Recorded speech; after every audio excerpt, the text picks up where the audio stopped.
Good afternoon, everyone. Today is the 28th day of NaNoWriMo, and when I look outside, it is a beautiful day. Clear blue skies, sun is shining, so it should be a day to go out. But I'm sitting here inside because I also want to write. Um, there's a lot going on in Tjerkene, and I really need to write about it. There's this need that I have to write. um, my apologies. So this morning I went outside for a walk. It was really, really cold because it was close to freezing point. But after that, I just had a relaxing morning, and now I'm here, ready to write with you guys. For those who don't know me, my name is Ilse. I am a magic-wielding dragon companion and creator of worlds. And Tjerkene is one of the worlds I have created for myself, um, specifically for my books. And I will tell you more about other worlds I have created for other projects at some point in the future. But for now, let's talk about Tjerkene. I'm here to help you on your author journey, and today we do that with several writing sprints, and we'll talk about the writing process, how things go for you, and the hurdles you may have met or milestones you may have achieved. So let's get to it. Yesterday I didn't have time for writing. I had several appointments to go to, and it was a rather exhausting day. So yesterday I wasn't able to write, but Sunday I managed to almost finish that chapter of my second or third book. So there's just a tiny piece I still need to write about that, and then it's okay, and I can go back to the background story. Hi Dina, welcome. It's great to have you here. Hey ho, here we go. Yes, indeed. It's pretty cold where you are in Norway. About minus 10 degrees Celsius. Oh no. Here it's just around freezing point. This morning I had to take we have these containers for our garbage. Specifically, it's all divided in specific types of garbage, and today I needed to bring out one of those containers, and really early on, it was 7 a.m. I think. It was still just above freezing point, and the buckets that are now filled with water from the last couple of days of raining were not frozen yet, and now there is some ice on those buckets. But I still see every now and then the birds taking a sip, so apparently it's not too thick of ice. And I wonder if we will get that 10 degrees, minus 10 degrees Celsius here in the Netherlands. Oh, and it's snowing. Oh, wow. Well, I heard someone this weekend someone this weekend told me that he was up north in the Netherlands, and and there was some snow, but it didn't last long. Oh, you love that I go online with uncom. Oh God, yeah. I only now noticed. Thank you. Yeah. Well, sometimes I just put in my hair tie and I'll be damned with it. I mean, it's the holiday for me, so it's okay. It's okay. Uh, and it's my hair right now is at the stage that I cannot really wear it untied, so I need to do it like this. So yeah, things like this might happen. I'm glad you like it. I'm glad you like it. Um,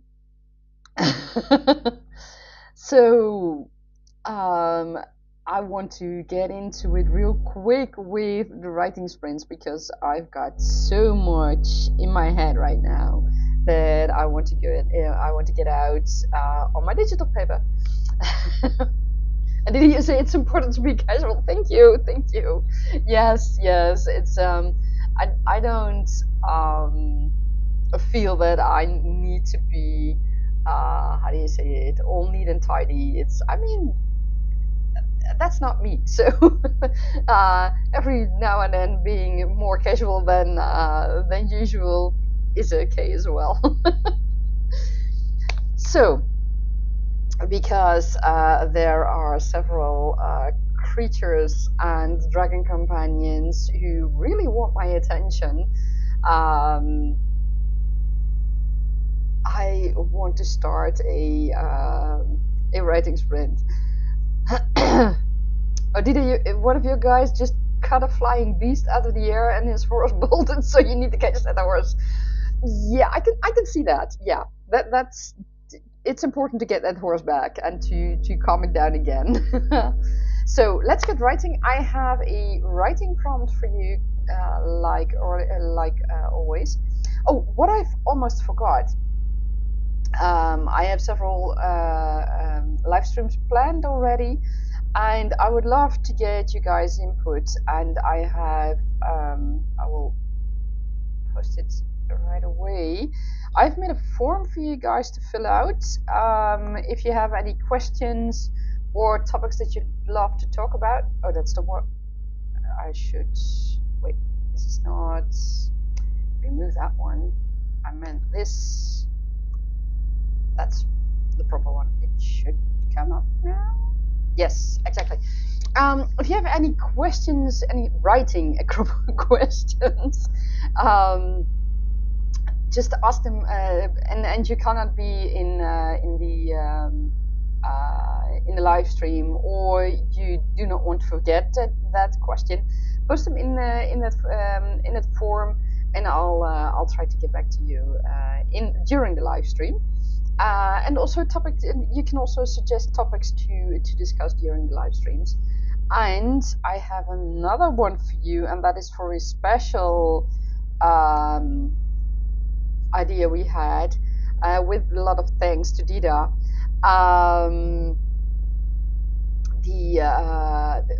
At December the 8th, we have a special live stream about naming locations, taverns, lakes, etc. And you can give your ideas or your names that you're proud of or thinking about. Post them in the forum, and I'll see if I can get them all in the stream. Dida, you say it would be good to pop at the bottom of your stream info. You mean in the description below? Isn't it there already? I think the questions and discussion form is in the description. I posted there in all the live streams. And the form for December 8th is in the live stream for December 8th. So that's or it should be there. I made a lot of changes. A little, I think, Saturday or Sunday. So maybe I missed a few things. Please let me know if I missed a few things, and I will correct them tonight. So that way I can make sure that you guys have access to the forums. And Friday we have the Thank God It's Over live stream. Thank God It's Over for Nano. I mean, that is a huge event, and for everyone who has participated, come in and share your milestones and your successes and what you achieved and what you wrote about and what you were surprised about, everything about what happened during Nano. I'd love to hear that, and join us in the stream Friday. Did you say it? You haven't noticed all the changes yet? No problem, no problem. Also, Friday I will announce a tiny surprise. But you'll have to wait till Friday to hear about that. And Dida, you have wait, let me see. There's something. Oh, the bot just cut the message. Okay, but it's still okay. And Didier said the council house worksome. You've heard of that? No, I haven't heard of that. What is it? I'm very curious about it. Worksome. That sounds fun. Let me see if I can find something about that.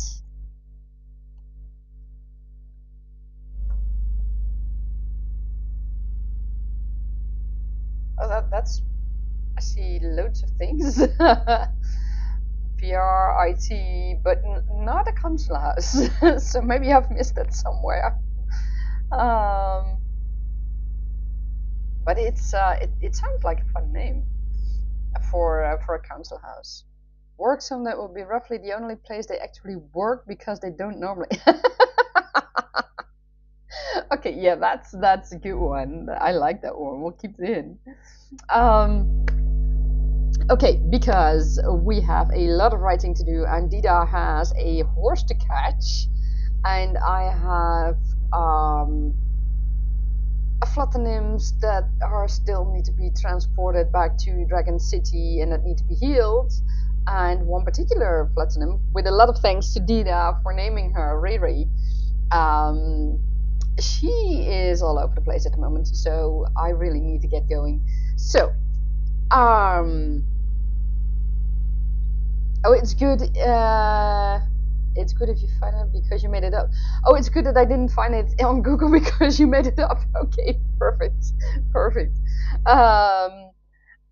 It's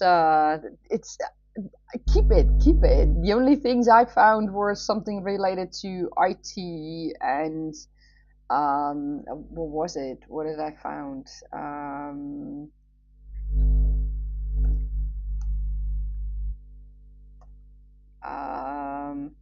Something about the future of work moving fast on Facebook, IT and transformation, PR, and setting up a community-led housing project. But that seems a bit weird. But that's about it. So I would say just keep the name because I really like it. I really like it.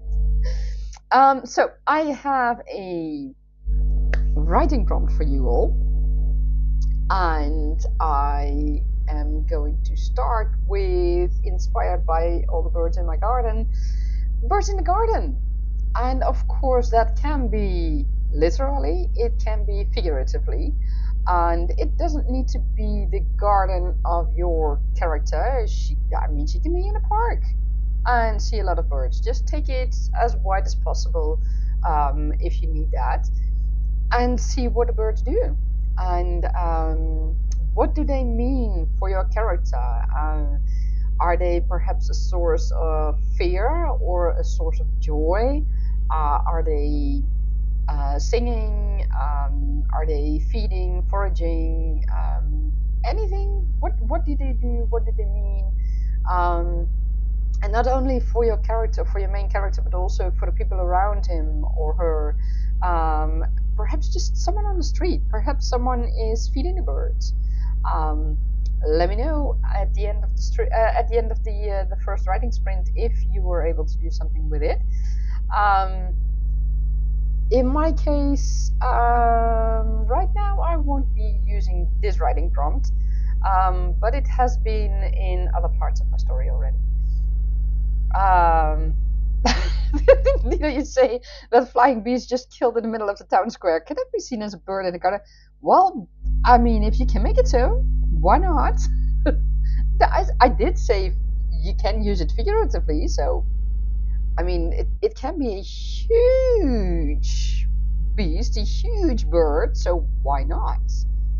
So play with it as you see fit, and I wish you all a lot of fun writing, and we will take a break in 25 minutes. Have fun.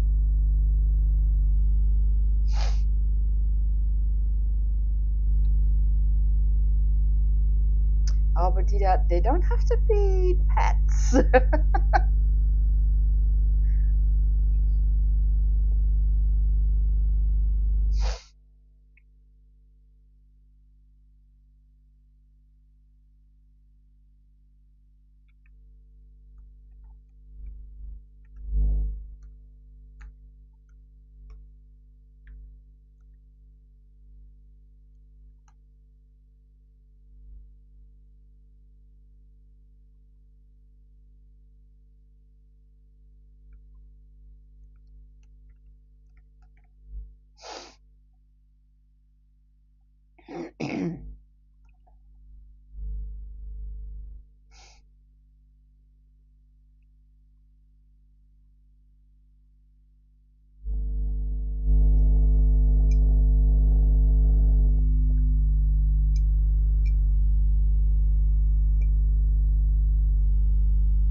And that is the end of our sprint, of our first writing sprint. How did you guys do? I managed to write 652 words, so that's a good thing. This chapter is not quite finished.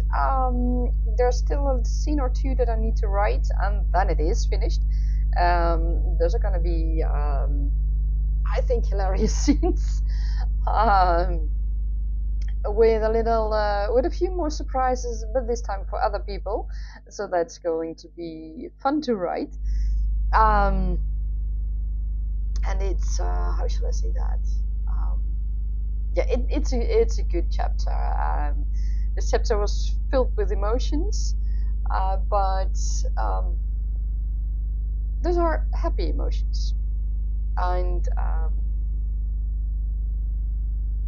yeah, and good for the characters, and I hope also, of course, that later on the readers, you all will enjoy it as well as much as I enjoyed writing it. In the end, I guess when it comes to writing book 2 or book 3, whichever book this chapter is going to be, I guess in the end I will edit this chapter or maybe rewrite some parts to make it even better. But at the moment, I'm quite content with how the chapter has turned out, and it's, well, you see, there's this thing I want to tell you guys, but yeah, I would spoil so much about the series even that that I can't tell you. I really can't. But there's, what I can tell you is there is a lot of emotions. It's good emotions. Several surprises I didn't even see coming. So yeah, those are good surprises. And it's not only Nasya Nejat who are surprised, but a few other people will also be surprised. And from there on, we can move on to the rest of the story. I think there will be a lot that needs to be investigated after this. That I already know, and this is also in a way linked to the background story, to the events in the background story that are happening right now, in a way. And it's like Jess and I talked about in on Sunday, where some characters might do something earlier on, and which sets some things in motion and things you might not have expected. But that's okay. I mean, if I look outside right now and I look at the feeders for the birds, I see the birds throwing some food on the ground, and then you think, what's going on? And why do they do that? Why don't they just eat the food? Until you look down and you see some pigeons on the ground, and they are picking up what the small birds are dropping. So these birds work together, and that is also a surprising thing. And it's a fun thing, and these are the things that you can also use in your stories and in your world building. I mean, it's not just how a bird eats or how a bird flies or how they interact within their own species, but also how they interact with the other birds and other creatures in the garden, and that's a fun thing. And in this case, in Tergane, there are loads of birds. Of course, in this chapter, there aren't any birds because, well, that's not coming up. But yeah, there will be in other chapters. And in the background story, there will also be birds, of course, because there are several things that will play that will cause birds to come out and things like that. So yeah, it's a fun thing to write and to keep on writing it, and to be able to incorporate things you see just around you, and like the pigeons and the sparrows and such, and the blue tits and all kinds of other birds, the robins. I have them in the garden as well. Um, if you see those things happening, and if you just take, I don't know, half an hour and just look at all the birds in your garden or in the park or wherever you are, and you see how they interact with each other and what they do. And earlier this week and last week it was raining a lot, and I have stacked some wood for my fireplace under a roof in the garden, and I just saw a few birds, a few black tits, blue tits, whatever you want to call them, and they were sitting on the stacked wood under the roof. So they flew up to the feeders. The feeders have a cover, so that's the food won't get spoiled.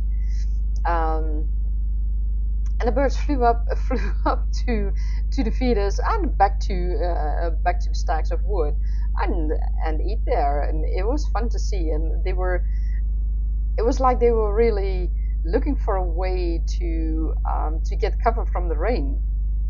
And they would just sit there. And this morning I saw one of the finches on one of the feeders. Like I said, it's dry now, and it just sat there eating for, I think, 5 minutes or something, not disturbed by any of the other birds. And it just kept on sitting there and looking around and tweeting and eating, and it was fun to see. And those are the things that those are the small details that, if you include those, that it makes your world alive. It makes the world of your story come to life, because there are, in our world there are birds like that, and there are so many things to see. It's not just a house or the pavement or whatever, or a government building. There is so much more in the world that we walk and that we live in. And that is also important to keep in mind in your own story. And I have that in Tjerkene as well. There are, like in a background story,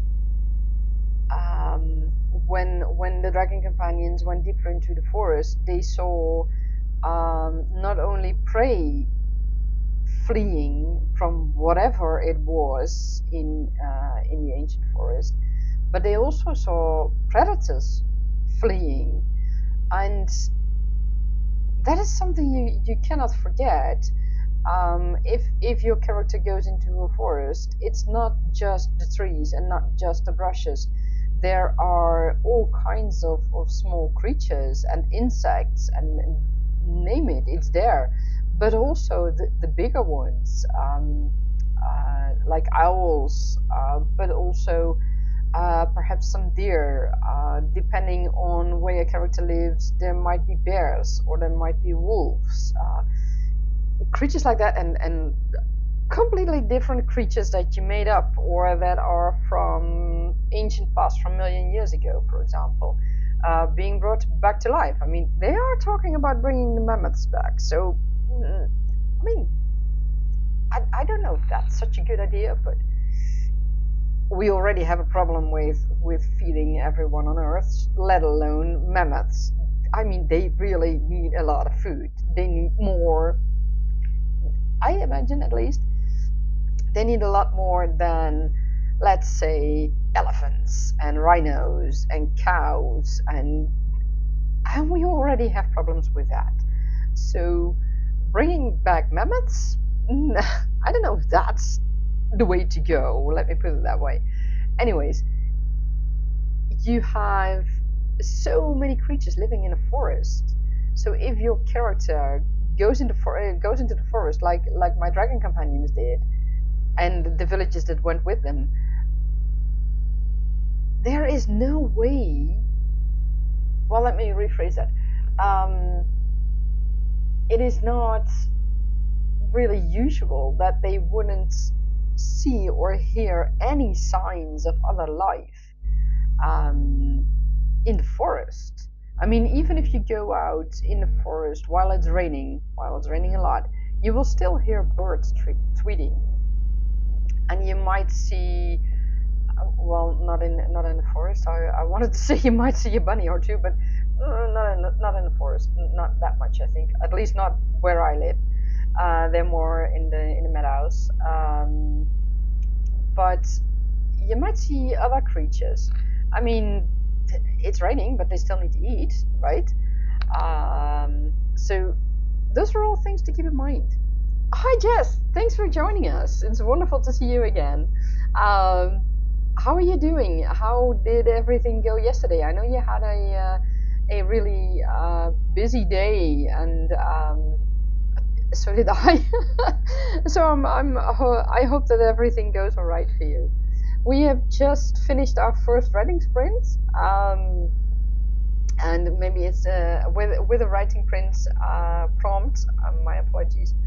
Of birds in the garden. So maybe you can use that sometime in your story as well. You actually didn't write yesterday, so you're looking forward to getting some words in today. Excellent, excellent. Well, I've planned to do several writing sprints today, so this is an excellent time to get those words in. You might have to drop out in an hour or so, though. Oh, I'm sorry to hear that.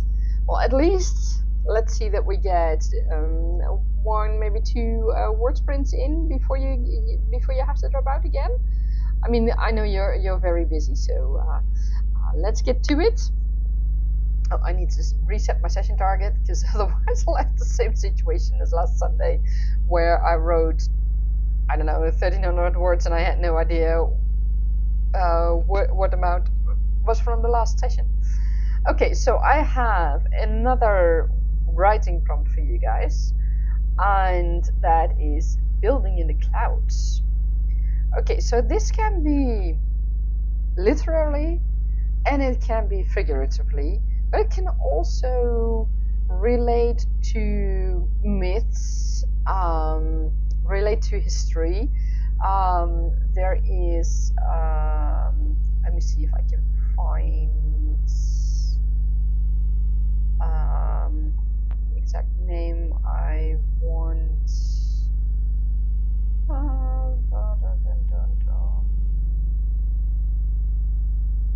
So of course I cannot find it right now. That's always the case when you want to find something, you cannot find it. Do you guys also have that you're looking for something specific and you simply cannot find it? Yeah, the Chachapoya culture, if I pronounce that correctly. They are thought to be the warriors of the cloud. It was a culture of the Andes living in the cloud forests of the southern part of the department of Amazonas of present-day Peru. So, I mean, it can be. You can interpret it in various ways. Building in the clouds. You can also think about digital things. Websites oftentimes currently are also built in the clouds, and websites, games will store information in the cloud, things like that. So keep a broad mind for that, and see how you can, if and how you can write it into your story. In my case, it's early morning, and well, in the story I'm writing at the moment, and there won't be any clouds. So it's going to be totally different. So I won't use it, not in this chapter, but you know, Dragon City is built in a huge cave. I think the Hansung Dong, I think it's Hansung Dong caves in Vietnam. Um, these caves have their own weather system, and I mean that's literally also happening in the Hansung Dong caves. So it's not something I made up. It rather Dragon City is inspired by those caves, or rather the location of Dragon City, I should say, and the fact that the location of Dragon City also has its own weather system is inspired by that actual fact. So yeah, building in the clouds, there might be something in Dragon City as well. I don't think I will see it in this chapter, but I know that in the main books, when my main healer Ayla gets to Dragon City, because she will get to Dragon City, spoiler, but that's the only spoiler I will give you. She will notice that, and of course she's surprised by that. For the dragon companions, it's a normal situation, and to see that weather system in Dragon City, in the whole humongous cave of Dragon City. But for others who are not used to that, it's a big surprise. So that's also a way to look at building in the clouds. So keep a broad mind and see what you can do with it. And with that, I would like to start our next writing sprint and to hopefully get Jess into some words again. Jess, Andida, and all the others who are watching, happy writing, may the words flow, and let's see where our characters take us. Have fun!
And that is the end of our second word sprint. How did you guys do? I managed to write 711 words, so that's a good one.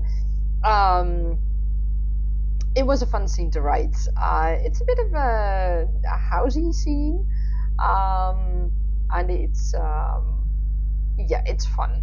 It's nice. It's cute, and I think this is exactly what is needed at that point in the book, or at least I expected by then. So yeah, it was fun to write. It's yeah. Let me keep it at it's a housey scene, and the characters are happy with it, so that is the most important thing. It's I really can't say anything about it unless I'm going to utterly spoil everything about the series. So I really cannot do that. Jess, you wrote 208 words. You got distracted with the doctor calling. Oh yeah, those are important calls. So I can totally understand that. Who knows? Maybe our next writing sprint will help you move along again with a lot more words. I hope it was a good call and not a bad one. So I hope you have enough energy to keep on going for another word sprint. Let's see, what can I say about this? No, I really can't say anything about this. I'm sorry. It's just I would really totally spoil it, and I won't do that. So let's take a look at other things.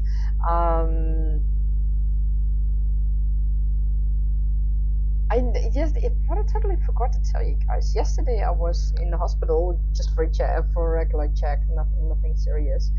And there's a piano in the hallway of the hospital, and people can play on that. Sometimes I think it is also arranged. But yesterday there was a man, an older man, and he was playing the piano, and it was so much fun, and people were really listening to him. Close by there was a restaurant, and it's an open restaurant, so it doesn't have glass walls or something, so you can easily hear what he was playing. And people would really turn their chairs to listen to him, and just hold for a minute if they came up to walk. And it was so fun to see. And those are the little surprises you see in life, you see happening. And even though, I mean, a hospital isn't a place people go to for fun. Well, normally it isn't anyway. I don't see myself going there for anything fun unless you go for a visit, and to visit the new mother, and to celebrate her new child. Of course, that's a happy occasion, but for the rest, mostly you really are not in a happy place when you go to the hospital, unless it's for a regular checkup that, like I had yesterday, that doesn't do a thing, or rather, well, it doesn't do a thing. That's I mean, otherwise you wouldn't do regular checkups. But I mean, it's not a heavy thing. Let me put it that way. But someone playing the piano, and he had this notebook with it, or notebook, music sheets with him, and he had a little hat on its top, so that you could put some money in it.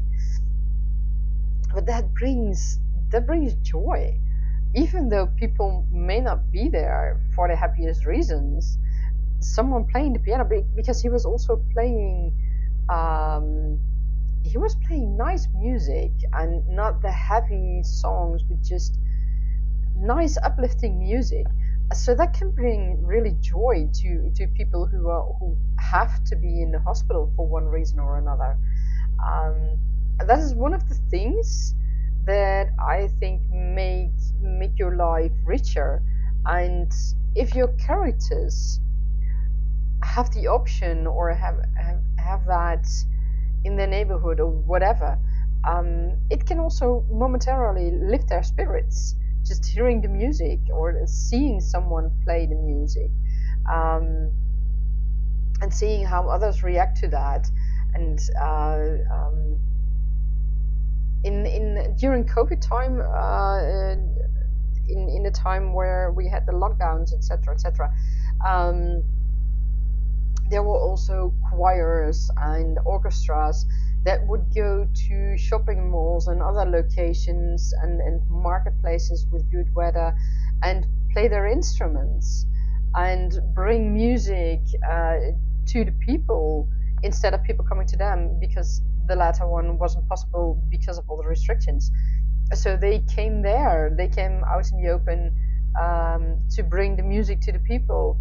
And that was so, that still brings goosebumps to my arms and to my skin.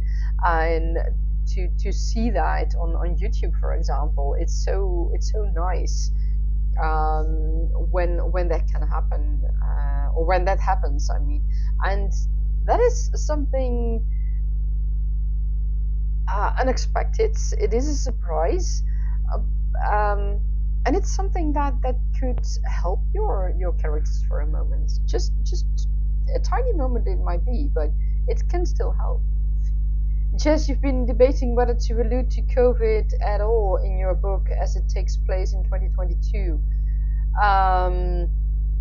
Well, why not? I mean, I got COVID. I contracted COVID in 2022, last August, or not last August, August 2022. So it's still there, and I have just planned another booster vaccination for COVID. Even though I have already had COVID, I just don't want to take any risks where that is concerned. Um, and even though we do not have the lockdowns anymore, mostly I think even in China the lockdowns have been now removed, but it is now, it's not, let me see that I say that correctly. It's not a pandemic anymore, it's endemic, if I'm correct. So it's now part of life, part of normal life. But COVID is not just a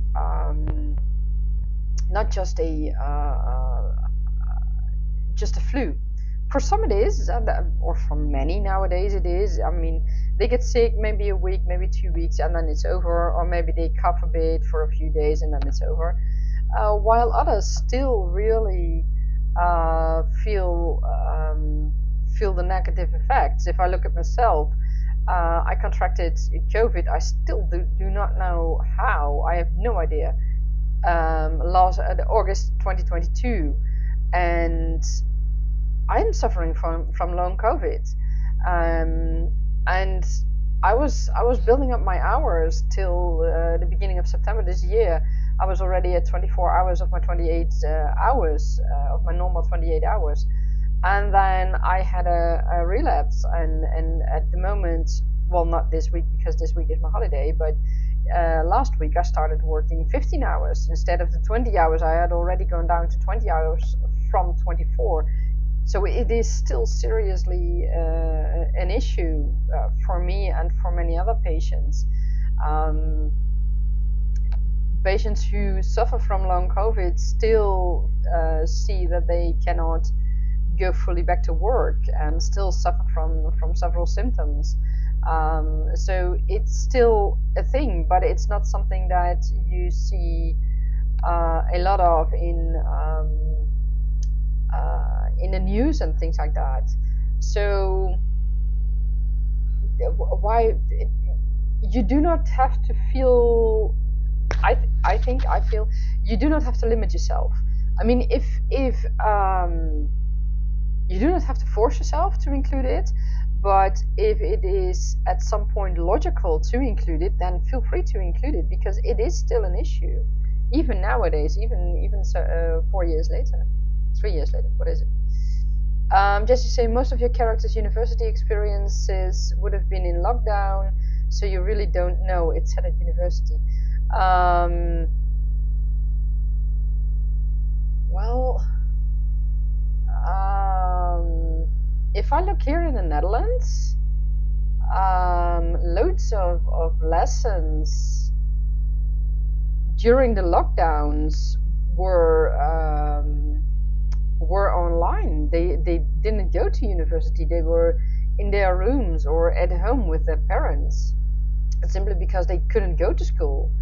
And gradually universities and colleges and schools opened up again, and then they would go in groups, and not the entire class, but in smaller groups, and have also online lessons. I don't know when that exactly stopped. I don't have children, so I do not have a good reference point of that. I do remember the eldest daughter of a friend of mine who goes to college, and if I recall correctly, even a year after all the extreme lockdowns, she still had online lessons, but that wasn't really it hadn't really improved, if I recall correctly. But she also gradually went to school again. So I don't know where the boundaries are, or where the limits are. Just to say, YouTube, but online lessons were more so 2020 and 2021. 22 was much more out and about. Yeah, I think you're right about that. But it's their third year at university. Their third year at university, 2022. Well, I mean, it can be mentioned. The only advice I can give you is see what the news was around during 2022. What was the news in London about? Was COVID still mentioned? Were there any peaks in COVID for whatever reason? See if you can find any information about that, and if there is a logical or something that jumps out, that's really did you see something in the news or other sources of which you can say, okay, that is quite known, so I can't leave it out, then use it in one way or another. Even though if you only just mentioned it, I mean, you can have one of your characters mention that he or she has a family member or a friend or an acquaintance who has COVID, or who has long COVID perhaps, things like that. It can be small things, as long as you don't deny it. I mean, it is a thing, and in 2022 it was still a thing. I remember that my how do I say that? In Dutch it's ergotherapeut, but how do I say that in English? Occupational therapist, that's it. I remember my occupational therapist told me last year that she got a lot of patients like me who felt they had just had the flu, a bad case of the flu for a few weeks, and after that simply didn't recover like I did, like my experience, I should say. And that was the majority of her patients. It wasn't anymore that patients were had been in the hospital for a long time. No, it was simple people who had the flu, and that was it for as far as their experiences went. They just felt like they had a bad case of the flu. So that also can be something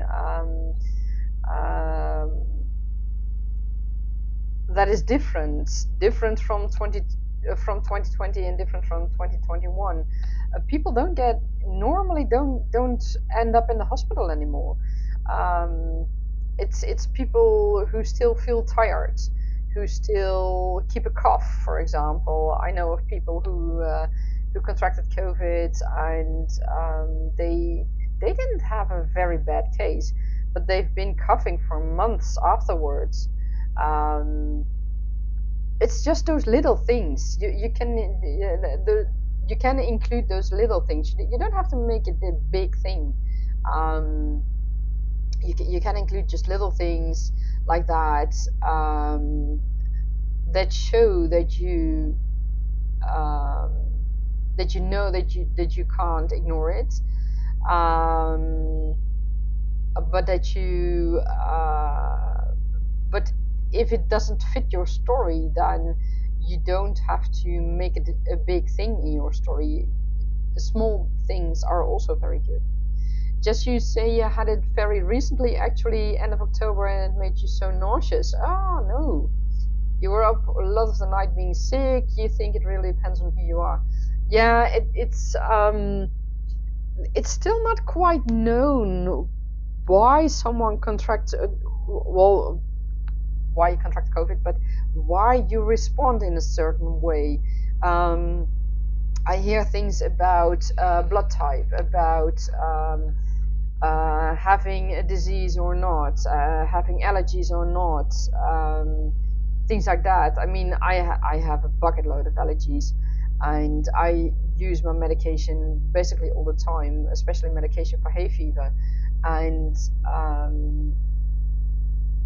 my allergist told me during the season you'll have hay fever, so you'll have a running nose and you're coughing, etc., and sneezing, etc., from the hay fever. And in the autumn and the winter and early spring, you'll have a cold, usually, often, because your body responds to that in that way. So there are so many factors that we still don't know how they contribute to getting COVID and to getting long COVID, and how the body responds to that. That is still unknown. One of the peculiar things here in the Netherlands, when you say you have long COVID, people think it has to do with your lungs, because long in the Netherlands is also your lung. So one of the questions I often get is, okay, so you have problems with your lungs? No, I don't have problems with my lungs. It's because it's been a long period, and I often say I have post-COVID because that makes it more logical for people. But that is one of the weird things also of COVID. Scientists and medical professionals originally thought it was something from the airways, so your nose and head and your lungs, until they found COVID particles basically everywhere in the bodies when they did autopsies. And that is when they found that COVID works its way through the whole of your body instead of the normal flu. Let's face it, COVID and the normal flu and the normal no, not the flu, the normal cold are coronaviruses, but COVID works in a different way than the ordinary cold. The ordinary cold, it influences your airways, and that has an influence on the rest of your body. I mean, if you are sick from a cold, you'll have fever, you'll feel you might feel bad, but it won't be found in the rest of your body, while COVID shows up in the brain and in all kinds of organs. So it's not limited to the lungs. And that is what I mean with there is so much we still don't know about COVID.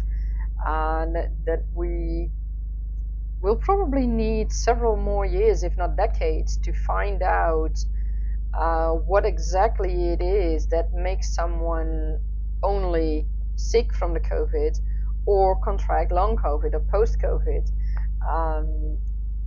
And still people get it nowadays also, but it's not highly tested anymore, at least not here in the Netherlands. Here in the Netherlands, it's endemic, so we don't need to test anymore, and it's your choice, sort of. But I think we still have the budgets to get support. Like I have had occupational therapies, I have had physical therapy, and let's see, speech therapy. Well, it is called speech therapy, but it also talks about or goes about how you breathe. And that is what I needed because I had started breathing incorrectly. And we had a budget here in the Netherlands, and I think we still have that. So that wasn't paid by my insurance, but instead it was paid from that budget. So that made a difference. And that only stopped recently. Well, for me, because my budget is fully used. But I think that it is still active, that budget.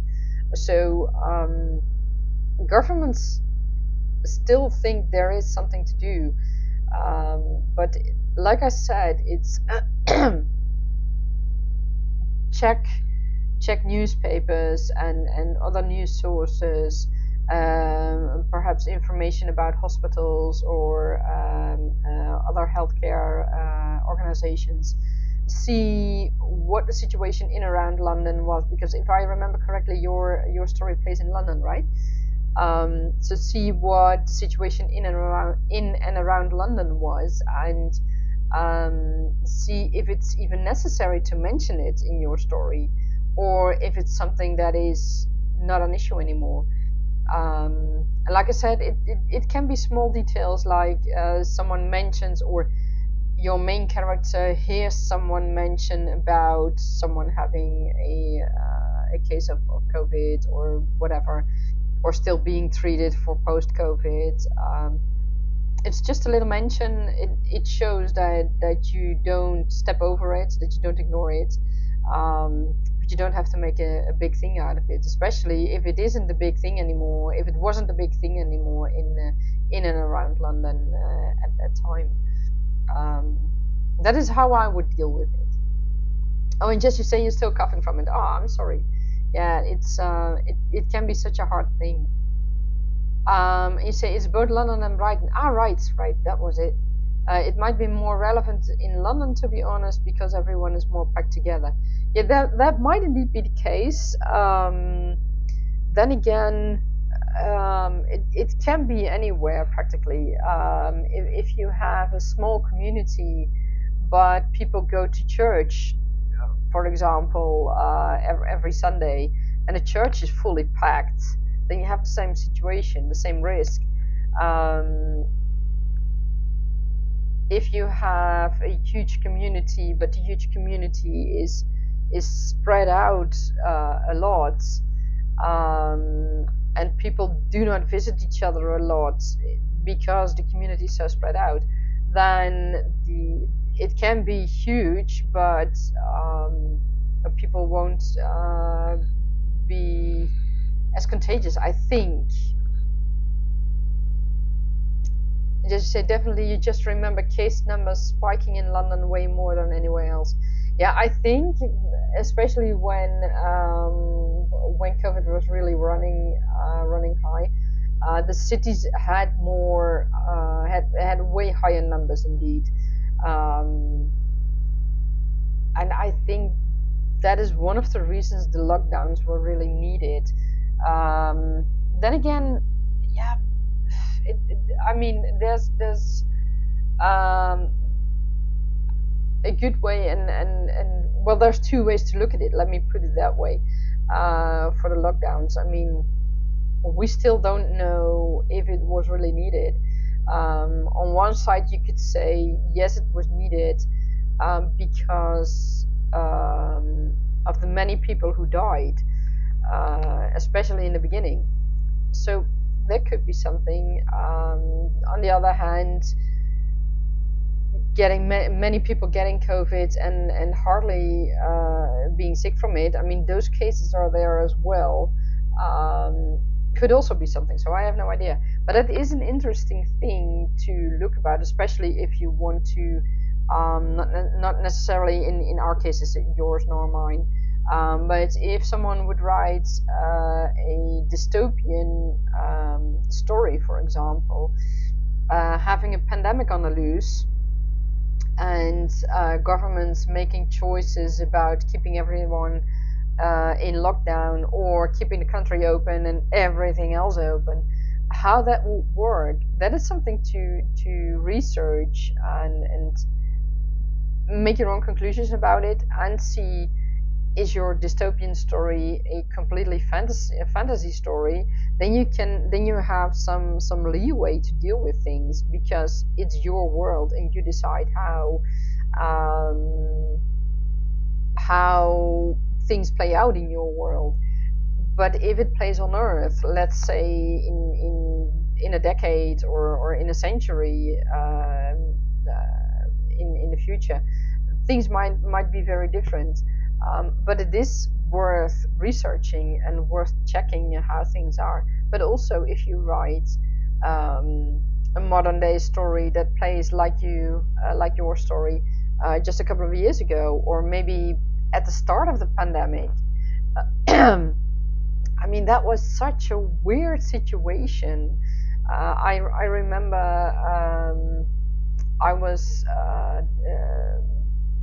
I had been at work Friday and everything was normal, and then at Sunday the lockdowns were announced nationwide, and I came at work Monday, and I went to pick up the key for the building I work at, for one of the buildings I work at, and they didn't give me the key, because no, the building is closed. Yeah, that's fine, but I mean, it's been in use up until including last Friday, so it needs to be cleaned.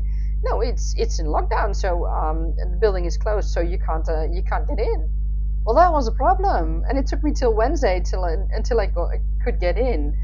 But imagine that dressing rooms and toilets and weren't cleaned. Garbage bins hadn't been emptied since Friday. I mean, they had last been emptied since Friday, but all that was thrown in on that Friday after I had left. Was there still on Wednesday?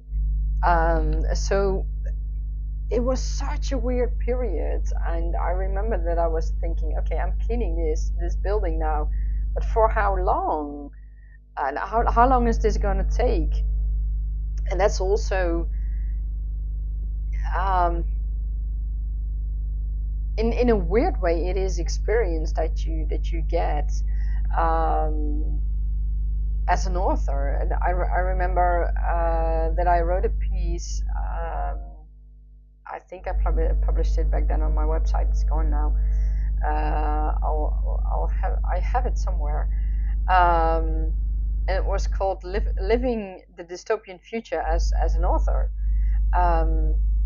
because it's really weird. These last 3-4 years, we have lived history. I mean, we always do that, but these years are going to come in the history books, and we all are part of that history. Everyone alive and those who have died tragically from COVID, we all are part of that history. We've lived it, and we all have our own experiences with it. And as authors, that can give us inspiration, and it has the possibilities to give us inspiration for things that happen in our books, that can happen in the world of our books. And in this case, in your case, Jess, indeed, if case numbers were spiking back in 2022, last year, if they were spiking again for some reason, then I would mention it, and in one way or another in your story, because that will show that that it is one of the real things that your characters would also have to deal with. So yeah, it depends on the information that you find when you when you research that a little bit. I know from a lot of friends who live in the UK that there were still things, still issues with COVID back then. So it might be that in London, in that period, for your characters, that there were issues. I don't know how the universities and colleges dealt with that. If they still had a lot of online lessons, or just a part of it and the rest was normal. How it felt for the students to be there. Were they allowed back in their dorms, or did they still have to travel? Things like that. Um, if that were the case, then it influences your story in that way. So yeah, it's I heard something. Oh, apparently not one of the birds outside. So it can be, of course, depending on your story, it can be something that is really important to include, or it can be a small detail that you notice, and your characters move on. It can be as simple as that.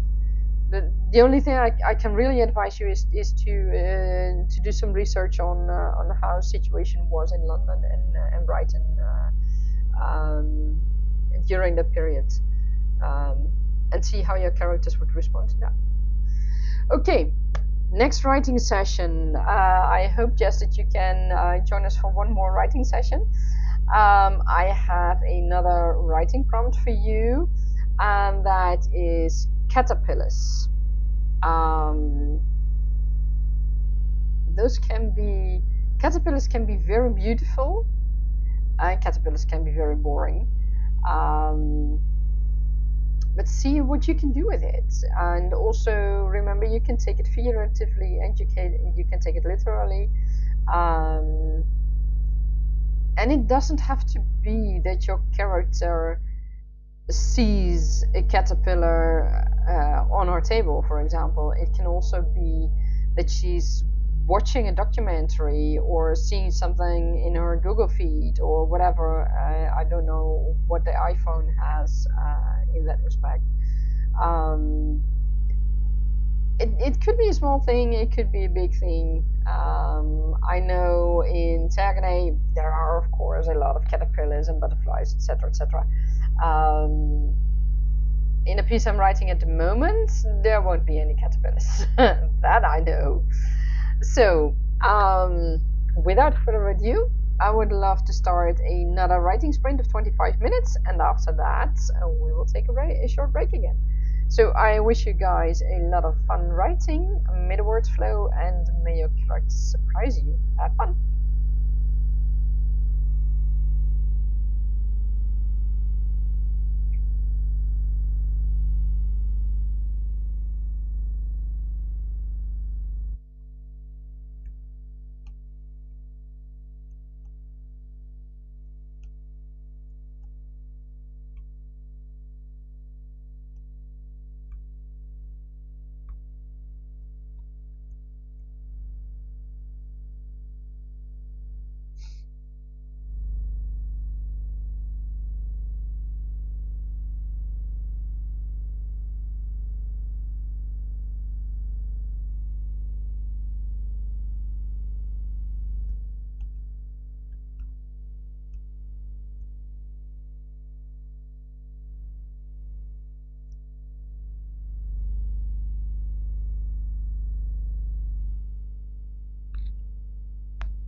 And that marks the end of our writing sprint again. How did you guys do? I managed to write only 463 words.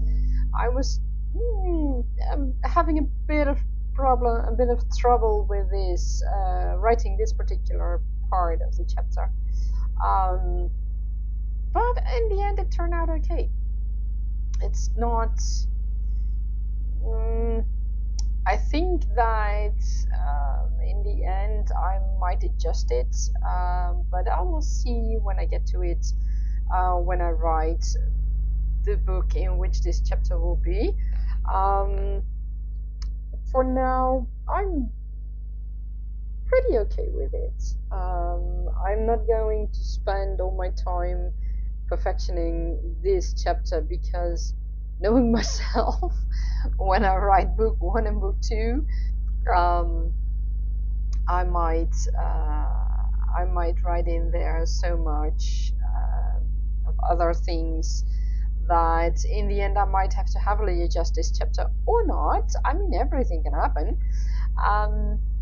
So yeah, I don't know yet. I don't know. For now, I think this little part is okay-ish. It's not the best, but that's okay. That's okay. I can work on that later on. Not now. I mean, this is the first draft of this chapter, so for the first draft of this chapter, it's a good chapter, and that's what is important. And I mean, it's okay to have pieces in your text that are not perfect. It's not that your whole book needs to be perfect. It needs to be written, especially the first draft. It needs to be written, and then you can start editing. I mean, if you haven't written anything, there's nothing to edit. It's as simple as that. So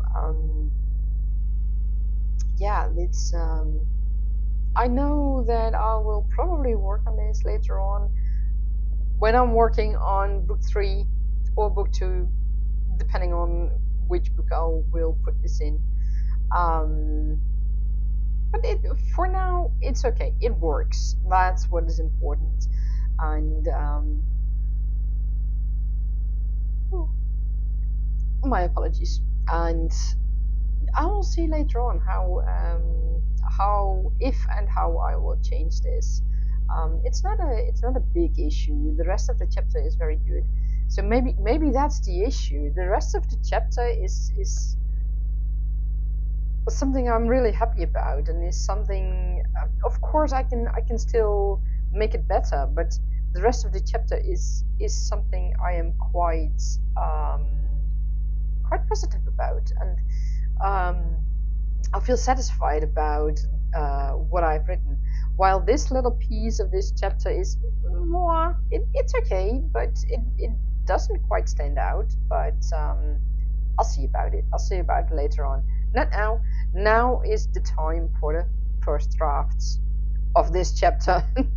I mean, not the first draft of whichever book this is going to be in. But for this chapter, this is the first draft, and that is what is important. One of the things that came up in this chapter, and maybe that is why I have a little, or in this scene I should say, maybe that is why I have a little problem writing this chapter, is jewelry. As you can see, I wear earbuds, but normally that's about the jewelry I wear. Sometimes I might wear a necklace with a dragon hanger on it, dragon pendant, and I might wear a ring with the infinity sign, and that's about it. I mean, I do have more jewelry, but I usually don't wear jewelry unless I don't know, going to a party or going out, or and that's not something I often do. So yeah, I don't wear that much jewelry, and this particular scene had something to do with jewelry. So maybe that is why I'm not quite satisfied with it, because for me that is something I'm not used to wearing, so it's a bit harder to write about it. Maybe that's the issue. I don't know. I'll see about that in the future. um, so yeah, even though it was a bit harder to write, I'm still I think it's still relatively okay. So I can work on it in the future. My apologies.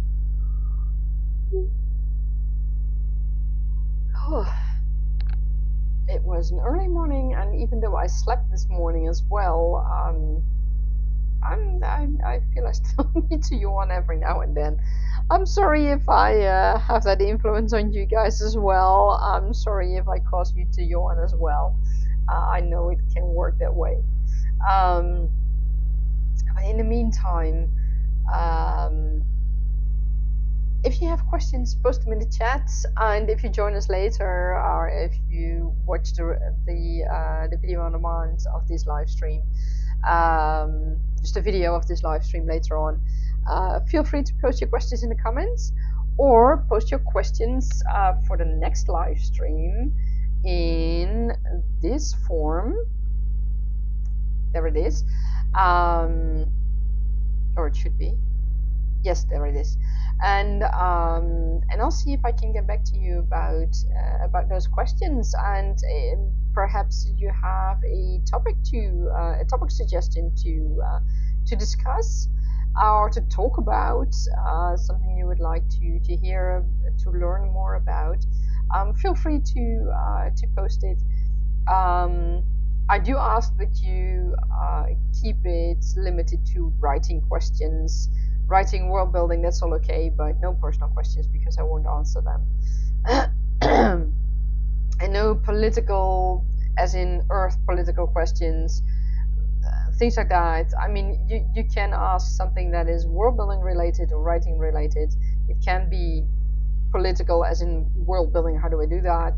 But I am not going to comment on today's political situation in the Netherlands or in the United States, or hell, Israel, Gaza, Russia. I don't know. Name any country in the world. I'm not going to comment on that. I have my own ideas about things happening in the world, but I won't talk about it. Those are my ideas, and I'm not gonna put it in the stream. I want to keep my my live streams free from that. Yeah, that's it. So if you ask those kind of questions will be ignored. I'm sorry, I have to draw the line somewhere, and that is where I draw the line. No personal questions, no things about politics or things like that. I don't feel comfortable discussing that on the live stream. So hence I will ignore questions like that. So we are now at 3:30 p.m. already. Oh wow, I hadn't even noticed that. So what I want to do, because I'm kind of in the flow, even though this part of the scene, or this part of the chapter was a bit tough to write, I am still kind of in the flow. So instead of talking a lot about other things, I'd like to progress with another writing sprint of 25 minutes and see where everything takes us. I have another writing prompt for you, and that is inspired by a video I saw of a game of Valheim, and it was a video from, let me post that in case you play Valheim. Let me see if I can find the link. That's here. It is a challenge from Splash of Pain, and to build a house of 100 wood and 5 stones. So my writing prompt for you guys is 100 wood and 5 stones. your character finds 100 pieces of wood and 5 stones, and what does she do with it? Is that I mean, is it something she can use? And also keep in mind, it's not necessarily literally. So I mean, she might be chopping wood, she might be hauling wood. It might also be figuratively, that's some kind of hurdle, but it also might be something in the game, like in Valheim, like in Elder Scrolls Online, or whatever game you play. Your character might play a game, for example, where she needs 100 wood and 5 stones. I don't know. And what would she do with that 100 wood and 5 stones? So it's all up to you in that respect. There are many ways you can use this, and let me know what you do with it. It's a fun thing. It's a fun thing. In this case, for my story, I mean, stones can be interpreted in several ways. I mean, it can be literally stones, but someone also might think of gems as stones. There is stones in general, in jewelry. Well, those are gems and not just stones. But I mean, it all depends on how someone sees something, and interprets something. So keep that in mind. You can look at it in many different ways, and you do not have to take it literally. So keep that in mind. I wish you a lot of fun writing, and I'm looking forward to hearing what your character has done with those 100 wood pieces and 5 stones. If she did anything, or if he did anything at all with it. I wish you a lot of fun and happy writing. Oh, wait, I did something wrong. Luckily for me, it all went okay. Happy writing!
And that is the end of another writing sprint. How did you guys do? I managed to write 760 words, so I'm quite happy with that. And there is a mildly hilarious situation. I can't go into details about this, but yeah, this is kind of a surprise for all characters involved. And I'm not even down to the actual surprise yet, so it is a lot of fun. This does remind me of some things that are or can be important when you are working on your story and working on your world. Um, the how should I say that? when you are working on your world, keep in mind that the world isn't only the big things. It's not only mountains and rivers and meadows and such and forests and the locations of those, but it's also the smaller things. What can what can trees do? And what can small creatures do? What can magic do? And what can creatures do with magic? It can be really small things like, let's say, a woodpecker, puts acorns in a tree. But what happens with those acorns? Are they there really just as a food resource? Or will one of those acorns, I don't know, somehow start to grow? And will there come an oak inside another tree, or on the base of another tree, and how will that work? Things like that. Keep that in mind as well. Those might be fun additions to your world, especially if you are writing a fantasy world, or a fantasy story and working in a fantasy world. It's those little things that can really matter, and that can really show that you are working on an immersive world, and that you want to show your readers an immersive world. Because if you have details like that, and also details like cobblestones on a marketplace,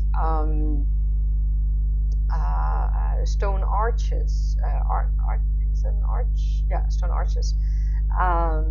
But wooden shutters for the windows, but not glass windows. I mean, glass windows is not something that was, how should I say that? Glass used to be very, very expensive, of course, much more expensive than it is now, in a way.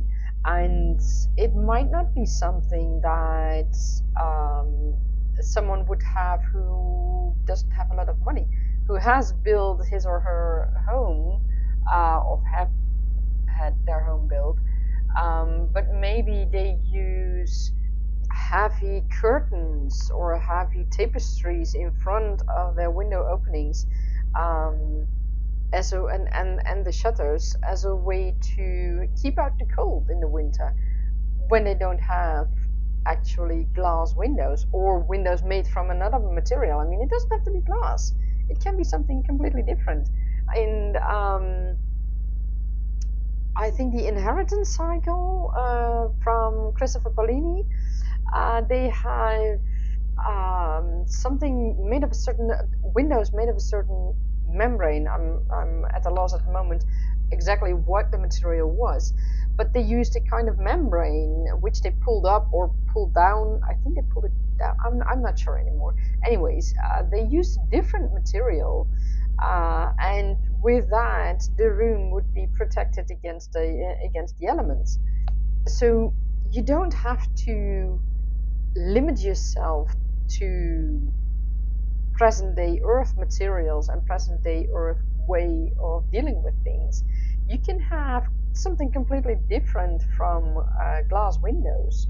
and still have your world, or still have your house or your castle or whatever it is your character has built or has had built or lives in at least. So keep that in mind. It's those little things that show that show your world, that shows there's more than the modern world, that shows that your world is different from the modern world, with glass windows and concrete and aluminum windowsills, things like that. Um, Asphalt for the roads. I mean, that's those details show what your world is, and partially show how your characters can deal with it. And those are a few of the things that can help your world stand out in comparison to other worlds, and in comparison to Earth, for example. If your Another example, if your oceans are not blue as we are used to, or still used to, I think, but I don't know, purple. Why are they purple? How does that happen? And is that a good thing or is that a bad thing that the oceans are purple? And what is the color of the water in other places? What is the color of the rivers? What is the color of water in wells and in ponds and in lakes? And is it also purple? Is it blue? Is it green? Does it have a completely different color? I mean, here on Earth we have that as well. We have the blue of the oceans. In some places it's apparently starting to get greenish or turquoise or whatever. Apparently it is, if several scientists are correct, it is a thing, and it is a thing that might be something to worry about, but that's a whole different story. But oceans are blue, they look blue. Our water in lakes and ponds that are clean are blue as well. Well, kinda, it depends on where you look. They might be green. But if you are in the mountains, for example, and you have water that comes from glaciers or from snow-capped mountains, then the water might be an icy blue, or might be more a white blue instead of the deep blue of the oceans. So that already shows a difference in watercolor just here on Earth. And keep that in mind for your own world as well. And in my case, what I've been writing now, there is a tree that causes surprises right now. I can tell that tiny bit. The tree itself isn't magical, but someone did something to it, and now the tree is really, let's say, causing concern at the least, and causing some action that might not be the handiest at the moment. So yeah, trees can make a difference. I mean, there's a saying where you can't see the forest through the trees. Let me check if that is really paraphrasing Dutch, or if that is also an English expression.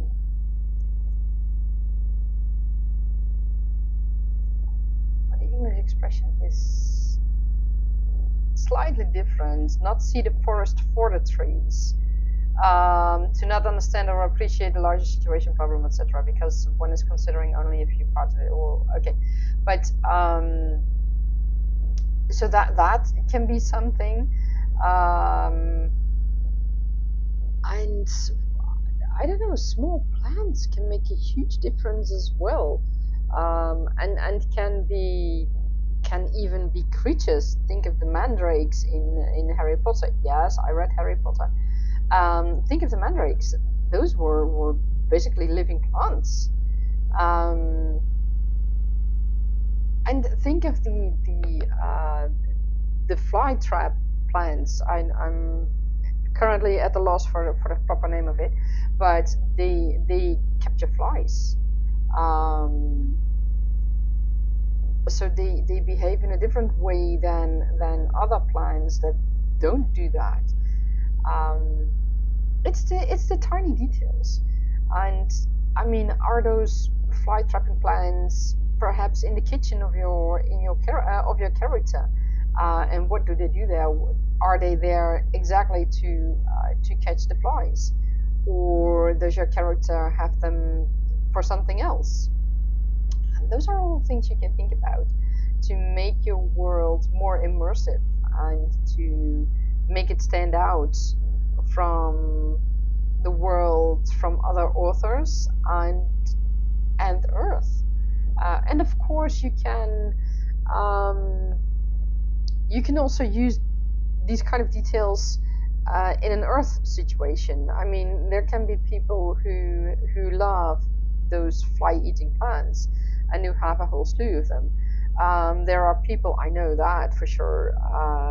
There are people who have terraria with moss and lichen. Well, lichen seems to be not that easy plant thing to grow. I think it's not a plant to grow. But also tiny creatures like springtails and isopods and things like that, and worms. They make a whole environment in a terrarium, and you can see all those creatures crawling around and essentially taking care of that environment. Perhaps your character has a terrarium where these creatures live. So those are all things that show that it's not simply a building and a I don't know, a shelf, whatever. There is more to it. When a character has a terrarium, that shows something about that character. When a character has no plants at all, that also shows something about that character. So think about that when you are creating the world. And of course, it is also very well possible that in I don't know, a dystopian future, plants may be very sparse and it might very well be possible that no one has plants in their house. That would be terrible, let me put it that way, because plants bring all kinds of advantages in your house. So it would be very bad if none of us have plants anymore in our homes.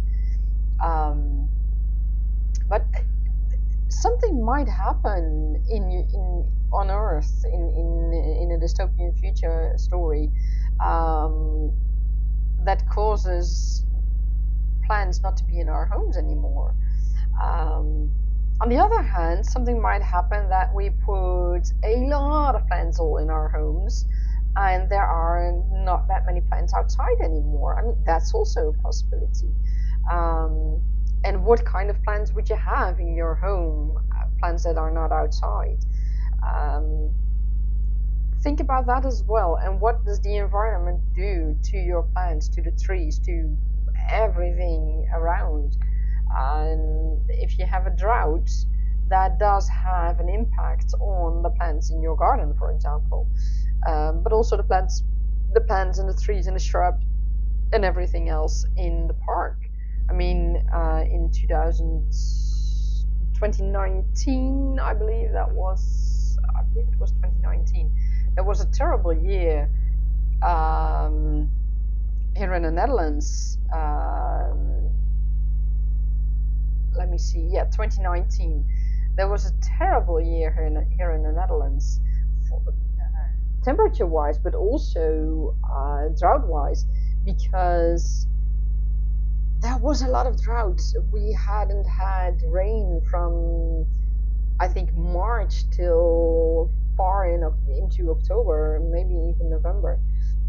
So I've seen trees dying here, especially when the temperatures came to to 41 degrees. We've had 41 degrees here in the Netherlands. That is beyond imagination, and it is so weird. And I am going to see if I can add some more light, because I see that it's starting to get a bit darker. Maybe this will help a bit. Not really. Okay, let me see if I can adjust a few things a little bit.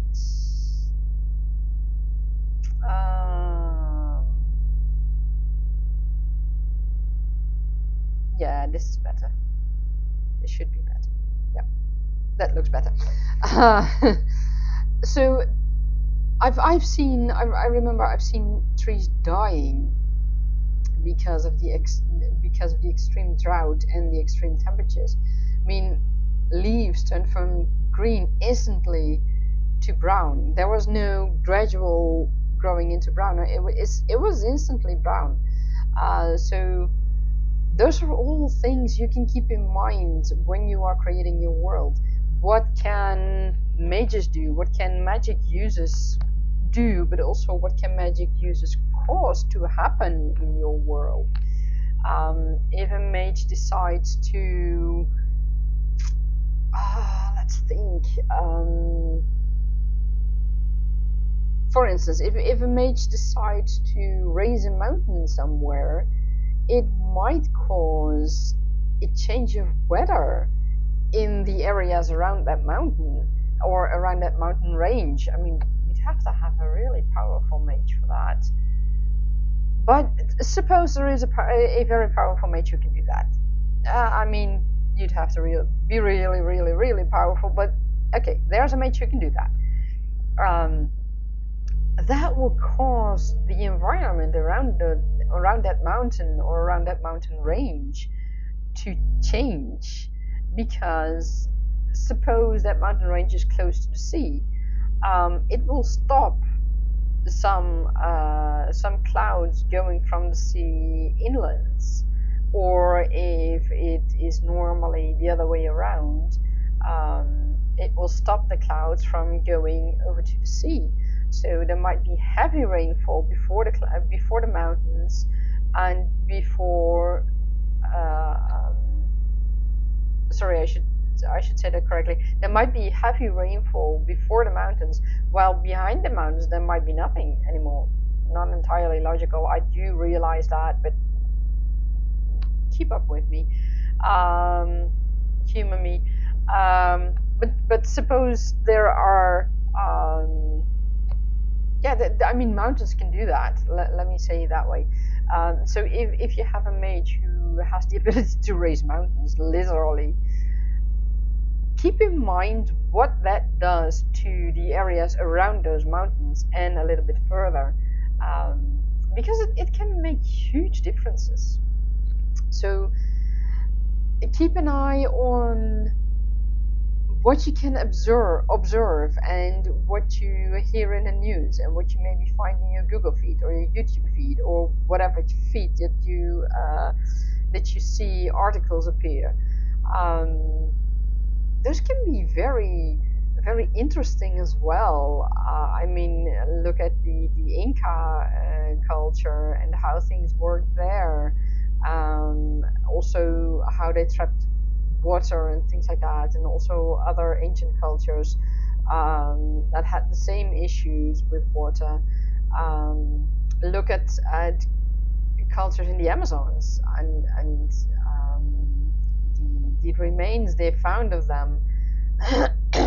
Now also with the LiDAR tech, they found huge cities and roads and things like that, that they hadn't found before, simply because with LiDAR now they can find that. They now have the techniques to find that. So that can also make a difference. And perhaps your character has found it in, I don't know, in one way or another. So these can all be things that can be tiny or huge details, in your world. It can be that your character has just read something about it in some article. Maybe she does have a cell phone like we do, a mobile phone, and maybe she has read such an article on her mobile phone, and perhaps that is the only detail that you will see in your book about that part of the world. But perhaps it is the trigger she needs to go do something else, or go travel somewhere where otherwise you wouldn't have sent her, for example. Um, so those are all details that you can use, and it might be tiny, minute details, but it also might be huge things, like creatures returning, scientists wanting to bring back mammoths. Um, People are thinking now about, what did I see? Bringing back the dodos. But bringing back the dodos does also mean they need to bring back the habitat of the dodos, because otherwise the dodos can't live. So there's talk about that. Apparently, it's something I saw appearing in my feed. I don't know how definitive that is and how they would even manage to do that. I mean, the same goes for the mammoths, but dodos are a lot smaller. So you would think that, or I would think that bringing back the dodos is something more achievable. Um, at least we can hopefully feed them. I mean, the mammoths, that's a whole different story. Um, so yeah, keep those ideas, keep those sparks in mind, and see what you can do with that. Because it can make your world so much richer. If it's only just mentioned, then you show that your world is much bigger than the apartment of your main character, or the office building she works in, or whatever. It makes it so much bigger, and it shows that there is so much more to see and to experience in your world than just that little bit. Um, okay, I see that it is almost 4:30. I'm going to do one more writing sprint, and then I'm going to call it a day, because I noticed that I'm starting to get tired.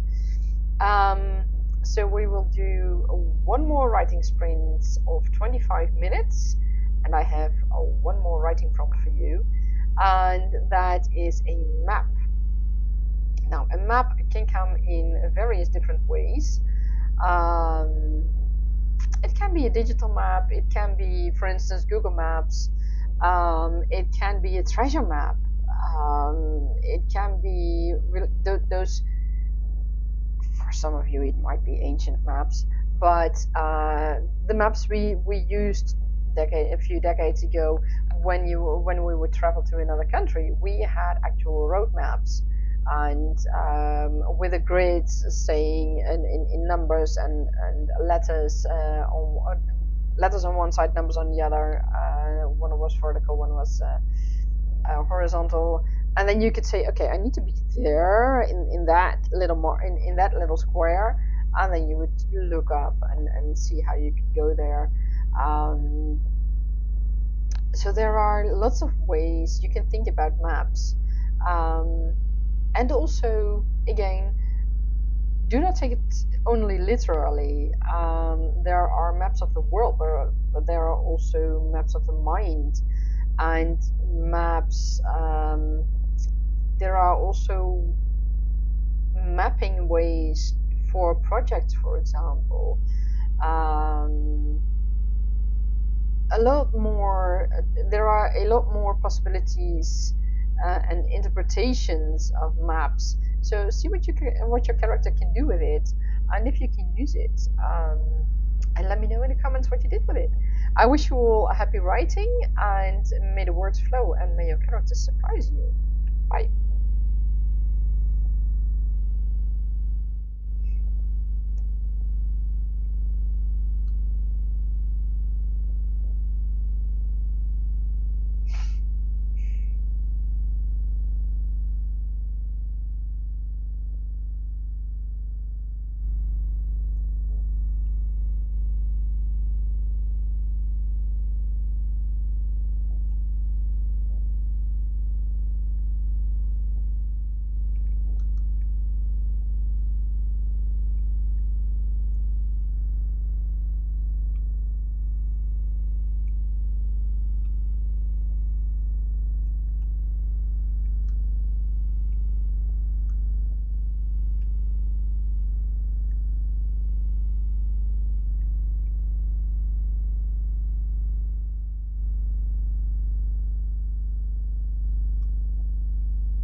welcome back, Dida.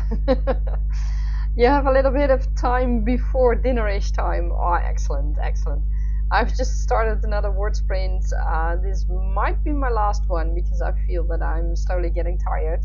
It kind of depends on how this part of the chapter goes. I'm still not at the end of this chapter, and I kind of want to finish it today, so I might run another writing sprint after this one. Happy to see you back, and happy writing.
and that is the end of our sprint.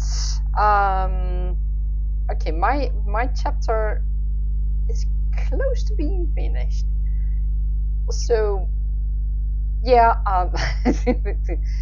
Ancient Magic was at play again,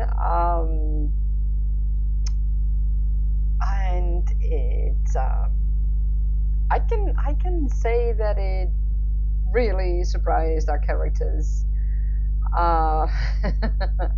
So yeah, this might be fun. I think I will keep it in. Um, just because I think it's fun. I mean, it might just be, I don't know. Uh, you know what? It doesn't matter. It's fun, and that's what matters. So I will keep it in.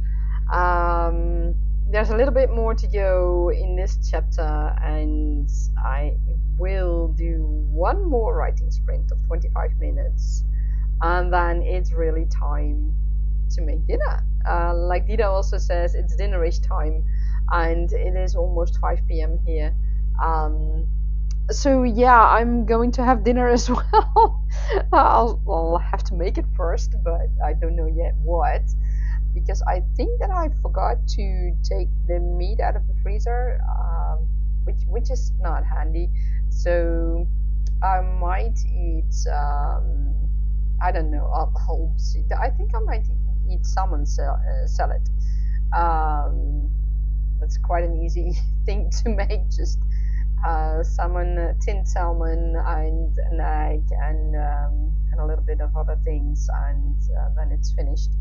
And some bread with it, because the rest of the meat is in the freezer. So that's not handy. I did not think about that. So this session was quite a good session as well. I wrote 662 words. I managed to surprise basically all main characters in this chapter that have come about. So I surprised myself, of course, but I surprised all the other characters as well. So yeah, and I managed to surprise Nejat, and yeah, that's, let me say, that's not easy, but I did manage it. So it will be fun to see how things move on from here, in later books, potentially in the rest of this book. I'm not quite sure yet about the exact timeline. It's I'm surprised that I was able to surprise Nejat. I did not see that one coming, and I wonder what that will bring for the rest of the series. But it's it's fun to be able to surprise your characters. So yeah, it just a little piece is still what I need for this chapter, and then it is finished. And yeah, that is. I'm really surprised about this. It brings my total at the moment at 19,000 words, so I'm really a lot short. I mean, I know I won't make the 50,000. I mean, after today, I have 2 days left, and I'm not gonna make the 50,000. But I'm okay with that. The main thing is I made huge progress in things that I wanted to figure out, and that I wanted to write. So that is a good thing. And the fact that I didn't make the 50,000, seeing the circumstances I've had this month, I don't mind. I don't mind. Of course, I will make a final recap in 3 days. Sorry, Friday. We'll see how far I get Thursday, and tomorrow, of course. But 30,000 in 2 days, yeah, I know that's something I'm not gonna make. But I'm okay with that. I don't mind for this year, especially because it's been a hard year and a tough month for me. So I'll see how far I can get tomorrow and Thursday. Um, but like I said, I'm happy with the results up until now, so it's a good thing. Because it's already almost 5 p.m., I'm going to start another writing sprint, the last one of today, and I have one more writing prompt for you guys, and that's corals. Um, Corals can be you can take it literally, as in corals in the sea, but also there are corals as gemstones used in jewelry. Um, Take it as you want, and see if you can use it in your story. Um, and if it can bring you further, let me know how it goes for you. Let me know in the comments down below, and I will respond to that later on, or in the chat if you are currently watching.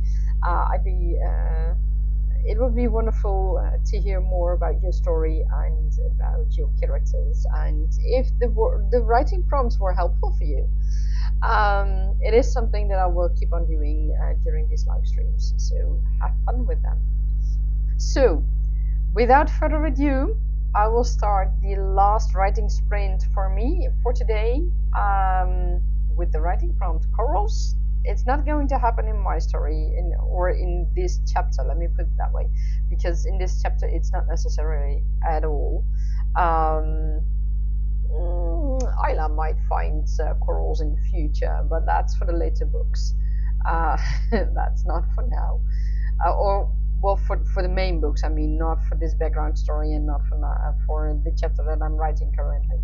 So, without further ado, let's start the last writing sprint of today. I wish you all a happy writing and have fun, and may your characters surprise you, or may you be able to surprise your characters. Have fun.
And that is the end of our last writing sprint of today.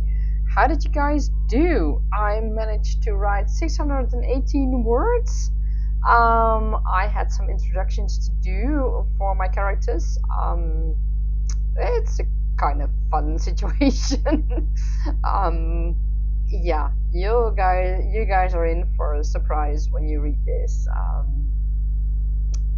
So yeah, that's all I'll say about it. The chapter is not finished, but I find that I am really looking forward right now, and I'm starting to get hungry. So this is really the last writing sprint of today because I'm getting too tired. I want to thank all of you for joining me these several hours this afternoon. I hope you all had a lot of fun, and for tomorrow's writing sprints, it starts as well at 1 p.m. Let me see. I made. I made an overview for you guys at what time that is on your time. One moment, I need to check something.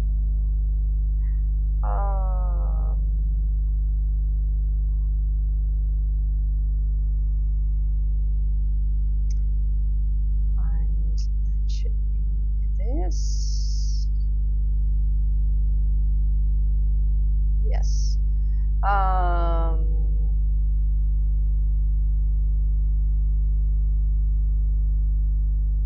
That's weird. Wait a minute. Oh. Always handy if I press the wrong button. Yeah. Okay, so this is for a past event, but the times are the same. Oh, apparently I chose New York. That's okay. Time is still 1 p.m. my time, Amsterdam time.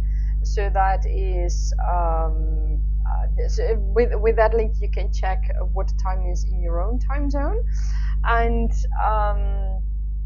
I don't know yet how long I will do it tomorrow. I might also take 4 hours like now, because it. I expect that tomorrow I will be writing in the background story again.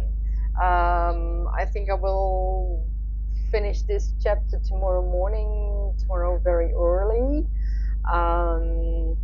because I will be up tomorrow morning. If everything goes as it has gone this week, I'll probably be awake by 4 a.m. tomorrow morning. So I will be writing then, and then I will write in my background story again tomorrow during the live stream. So those are the times, or rather the live stream will be the moments again that I can tell you guys more about what's going on, about the background story and things like that. Yeah, that will be possible then. This was all in future in future books, so I really couldn't tell you guys anything about it, because it would spoil so much, and I don't want that. So yeah, this is really something I won't talk about. The same goes later on when I start writing my main books. I might reveal more information about the world, but not about the storylines and the characters, because I mean it would be a shame if I tell you guys everything way before the books are published. I mean that's no, I'm not going to do that. So you will learn more about the world of Tergne in the future, but not about the storyline in the books, because I mean you'll have to read them later on when they're finished and they're published. So in the meantime, If you have any questions or topic suggestions to talk about in the upcoming live streams, be sure to use this form to submit your questions and your topic suggestions, and I will have a look at them. Hello? For some reason now it doesn't work. Oh, I did something wrong. That should work. Should work. Yes, that works, exactly. So in that form, you can post your questions, writing questions, and topic suggestions for the upcoming live streams. And for the special live stream at